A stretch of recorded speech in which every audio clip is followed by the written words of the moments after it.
apa alasannya orang NU kalau megang istrinya itu kok batal gitu.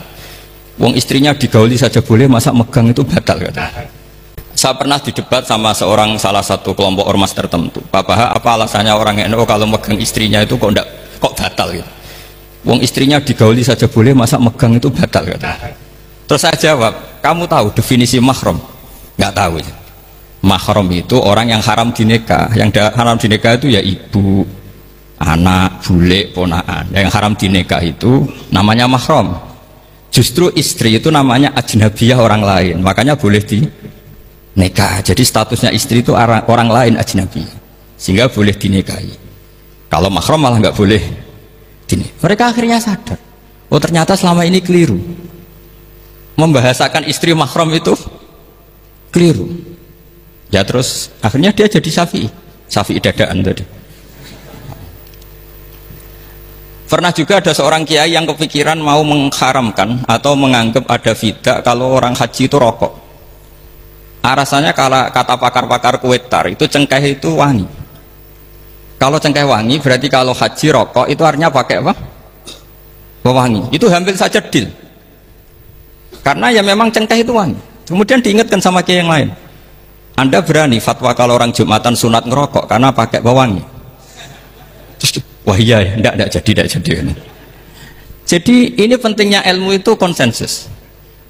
Sehingga saya bicara di sini pede bukan karena saya merasa benar, enggak, kan nanti ada yang nasahin. Kalau benar ya sampean dukung, kalau salah ya tinggalkan saja, biasa saja. Karena kalau sampean sama-sama tadi saya sudah bilang tahta topkotin wahidah, kita tahta syaihin wahid, tahta mursyid wahid.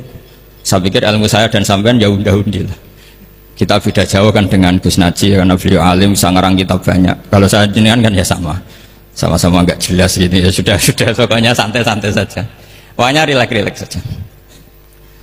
Yang jelas saya datang ke sini itu mau cerita kebanggaan saya sebagai orang pesantren, produk pesantren kalau kata Gus Barak tadi. Di kampus itu saya berkali-kali ketemu doktor, profesor, dan mereka umumnya itu orang-orang yang galau, yang gelisah. Dan lucunya itu mereka memposisikan saya sebagai penasihat. Karena apa? Memang ilmu pesantren itu unik. Ilmu yang bisa menjawab problem apa saja. Mereka misalnya tanya begini, Pak Baha, saya ini orang kampung, yang bapak saya itu utun kan, utun itu lugu. Bisa menjadikan saya doktor, saya jadi dekan, saya jadi rektor. Tapi setelah di kota, dengan sekian ilmu yang saya pelajari dari Eropa, dari Amerika, sekedar anak saya tidak narkoba itu sudah susah, kok ranking nggak dengar anak saya ditangkap BNN itu sudah seneng saya.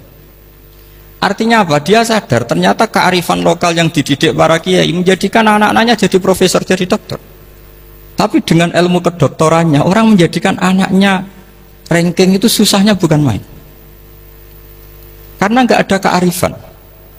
Ilmu yang mereka anggap adalah dianggap ya, tentu tidak hakikat, eksak saja sebetulnya tidak juga subjektivitas mereka.